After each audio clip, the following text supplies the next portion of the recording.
Oh, Gabrielle, are you okay? Yeah. Yeah, I think it was just a cramp. Oh. Do I get you to a healer?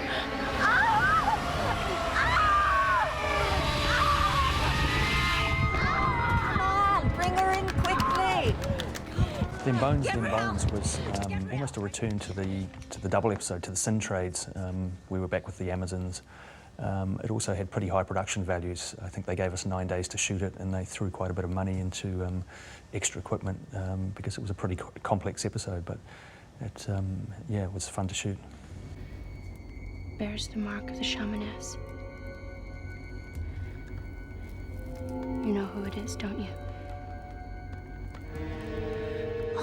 We made a conscious effort to make sure that Alti was a very different villain from Callisto. So, you know, once we had her in the previous episodes and she was, you know, dead and gone, we thought, okay, Claire did such a terrific job. We have to try to figure out a way to bring her back. And in normal Renaissance fashion, we, you know, figured out the most harebrained, crazy idea to do that. Wait a minute. I'm still a little confused on this whole spiritual realm thing. Nature is composed of several planes of reality, Maurice, and they're all united by one thing, the mind. Even though she had to be in the dreamscape in this, we still felt that it was incredibly powerful and sort of weird if we would create an episode that I think John Fawcett did such a great job at, which was creating a sort of a drug trip kind of environment that Xena has to, and Gabrielle have to go back and forward in order to actually beat this person and achieve this goal. So once we saw Claire and once we saw how menacing and cool she was, we realized that we needed to bring her back. So that's how this episode came about. Xena's little bitch. Welcome to the doghouse.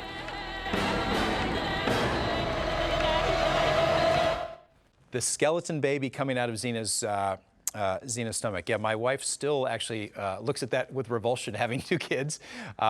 We knew that it was going to be a risky venture, but we also wanted to shock the audience and go, oh, this is going to be one of those episodes, isn't it?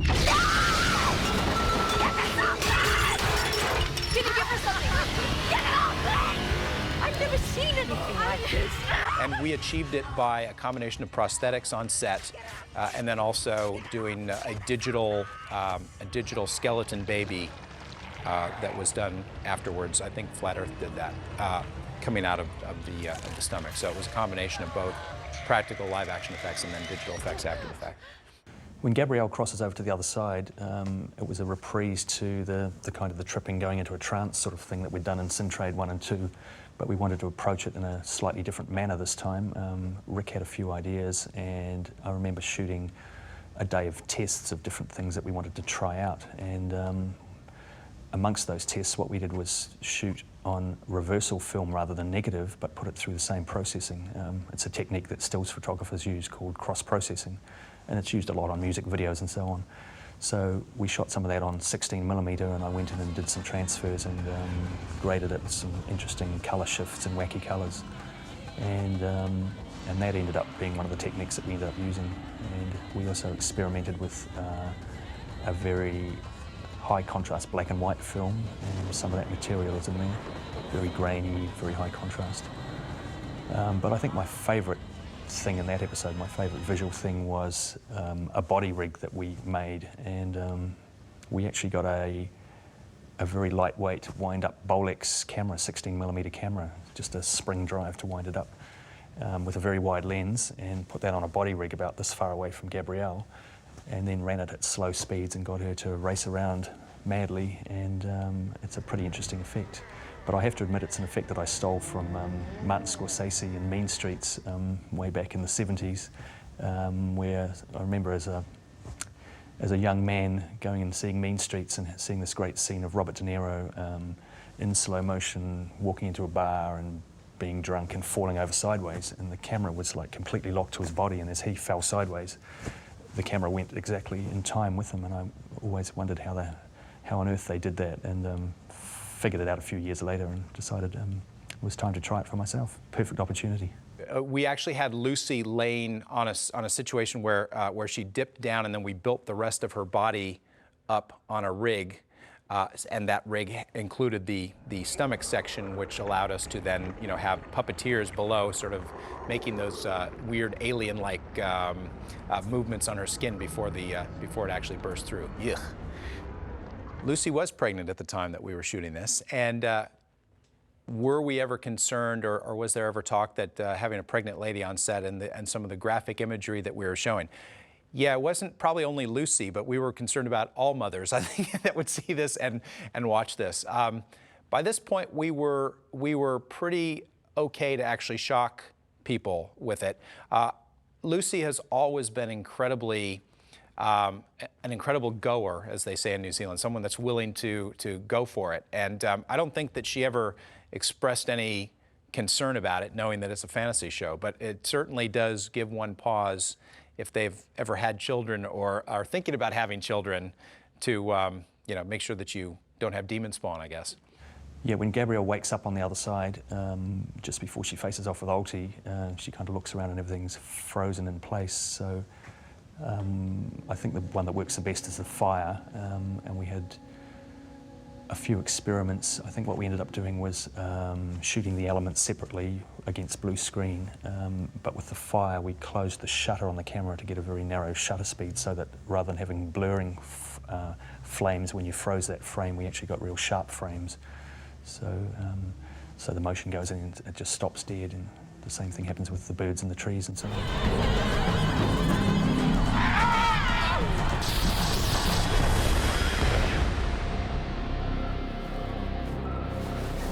When Xena crosses into Alti's world in the second half of the episode, we wanted to do something different with design than we'd done in the Sin Trades.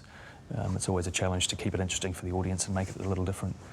And I'm not sure where the idea came from, but we decided to balance purple light and green light, and the special effects department came up with an actual real burning green flame.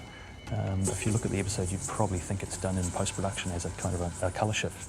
But they actually had some chemicals that they put together and produced a green flame. And that was the basis of, I then added green lighting on top of the green flames and countered that with purple, which is a complementary colour, which worked pretty well with that. And it gave it a whole supernatural, surreal sort of feel. Something different from normal Xena forest world.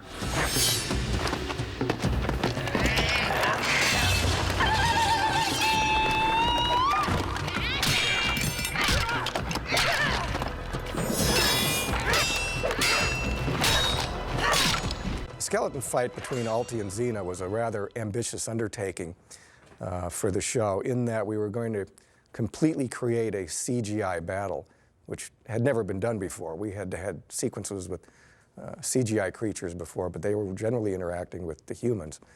And so you had a point of reference in the sense that the human would play his part of the scene, and then the animator could go back in and, using the actors' movements, they could kind of mirror them with the CGI creature that they would then fight with. In the Alti-Xena fight in Dem Bones, a different set of characteristics had to be solved, or a different set of problems had to be solved, in that, as I mentioned, the characters would have to be completely created. But they had to have a reference, so we did give them a reference. And we had stunt doubles who had these black suits on with ping pong balls taped all over them. And we filmed them with the fight sequence in these outfits. And that was shot with a motion control camera, which every move the camera did followed the actors, and then that movement of the camera was memorized. The actors would then leave the set, and they'd shoot the set with nobody on it again. And that camera movement that would already been recorded would then record all of those movements of that background, or against that background plate. So that became what is known as a clear background plate. So then the foreground plate with the actors with the ping pong balls became the action reference. The background plate became the background in which the CGI skeletons would be placed. There were other things that were shot as well using the motion control, but those are essentially the two most important things. The reason I'm using this in an editorial discussion is that the sequence is edited, and then that determines how the special effects will go together. It's not a question of receiving a special effects shot and then going, oh, I have to fit this now into the editing scheme.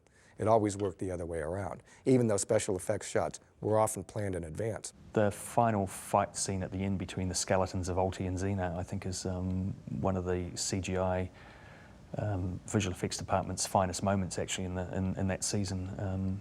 I was looking at the credits, and they had a huge number of 3D animators thrown at it, so it would have been their biggest job, probably in the entire Xena series, I'd say. But I think they did a fabulous job on it.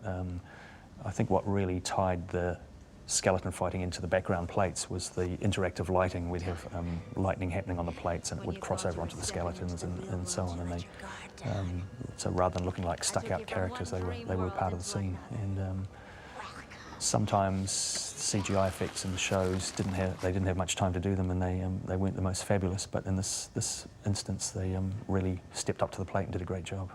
Alti's line, "I've always wanted to be inside of you, Xena." Yes, it's definitely there, and you can take it however you like. I think it's one of those wonderfully nebulous Xena lines that will go down in history as you can read it however you like.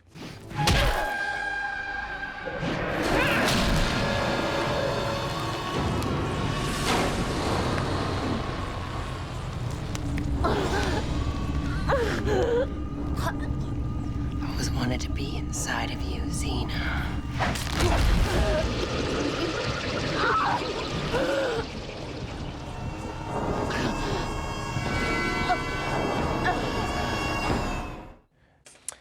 When Alex and Bob came onto the show, I think they realized that the strength of the show was the relationship between the two characters, and knowing that they had to nurture that and never let that be relegated to second fiddle to, say, action or effects. So they never wanted to take the show away from its core, which was the relationship between Xena and Gabrielle.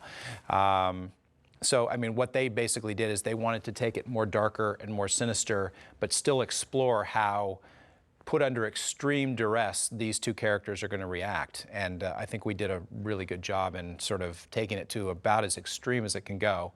I think Gabrielle had died 2 or 3 times by this point anyway, so, you know, taking them into a real dark world was not anything that was adverse to us at the time.